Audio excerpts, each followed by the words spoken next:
मला जसं आठवतं का तसं पहिल्यांदा पप्पूला मी पाईप घेऊन सोबत चाललोय बरं का पायपिंगला. आता तुम्हाला काय वाटणार अनिकेत सोबत नाही, विषय काय माहिती का, अनिकेत सोबतच आपण विषय काय जातं, ती जरा उशिरा आला होता त्यामुळे मला तू माग नाही, आम्ही दोघं पुढे जातो. आणि भाऊ मी नवीनच पद्धत चालू केली बरं का, पप्पूला पुढे टाकला जाणार आपण मागं थांबायचं. आणि जशी का पप्पूनं पाईप आणली का मी डायरेक्ट वर आलो बरं का. किरकोळ एकदम किरकोळ स्लॅब होता, लय मोठा नव्हताच. पप्पूनं तिकडे लगेच काम चालू केलं. आता कोणाचं काय तर कोणाचं काय, तिकडे पप्पू आपलं गप काम करायला लागल्या बरं का. त्याचा व्हिडिओ काढायला लागला अनिकेत, कसं सुखानं काम करू द्यायची नाही ती. 2 hours later. आणि आपलं इकडं काम फायनल झालं का, इकडं रॅम्प पण मारायला चालू केला मशीनवाल्याने, कारण विषय काय माहिती जरा हार्ड काम आहे इथं. आणि खाली उतरून आलो का, इथे एक मला मांजर भेटलं बरं का, कुचू कुचू कू कुचू कुचू कू, काय तर नाव ठेवावं लागणार बरं का मला ह्याचं. इकडे मी डब्बा घेऊन आलतो बरं का, पण पप्पूचं नियोजन होतं बाहेर नाश्ता करायचं. आता हे दोन पातेले बघून तुम्हाला वाटायला लागला असेल ढावा राग तसलं काय ना बरं का, नाश्ता करायला साधा सुद्धा एकदम. तिथे एक जण स्टोव घेऊन चालू होतं बरं का, मला तर वाटायला लागला आता शेवट पर्याय तीच राहिला आपल्याकडे.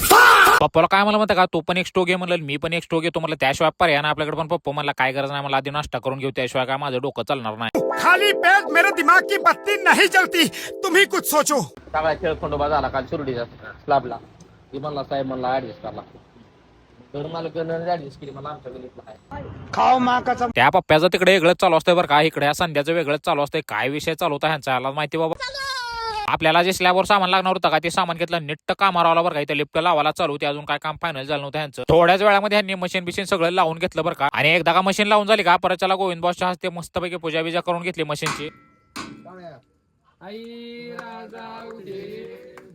आईला काय तर पोरा आगाव जाते बरं का, आई राजा उद्या उद्याच मधनं म्हणा लागली होती. आणि अशा तऱ्हेनं खालच्या आणि वरची पूजा झाली की परत त्याला मशीन चालू केली. आणि आदनाना म्हणणं परत त्याला आमिरची कुठनं कशी काय एंट्री झाली काय कळे ना बरं का. ऐ बरा ऐ राहू दे, कामाचा हिरा लागा, काय करा लागला तू सेंटरिंगवाला असल्याने परत त्याला कवर बिवर द्यायला लागला स्लॅबला. 3 hours later. तुम्हाला सांगतो भावानं, असली उन्हानं तर बेकारी केली होती बरं का, पण काय पर्याय नव्हता त्यामुळे थांबलो होतो वर. परत त्याला थोडाफार स्लॅब राहिला, नीट खाली निघून आलो मी. आणि नंतर संदीपच्या वायराच्या दुसऱ्या कामाला आलो बरं का. परत त्याला तिथं खड्डा बिड्डा बघितलं, महागारी येऊन काय केलं माहिती का, मस्तपैकी पप्पूची गाडी बिडी धुवून काढलो. आणि भावानो, अशा तऱ्हेने आपल्या दिवसाचा संप झालेला आहे. तुम्हाला जर ब्लॉग आवडला का तर लाईक शेअर फॉलो कमेंट तेवढं नक्की करा.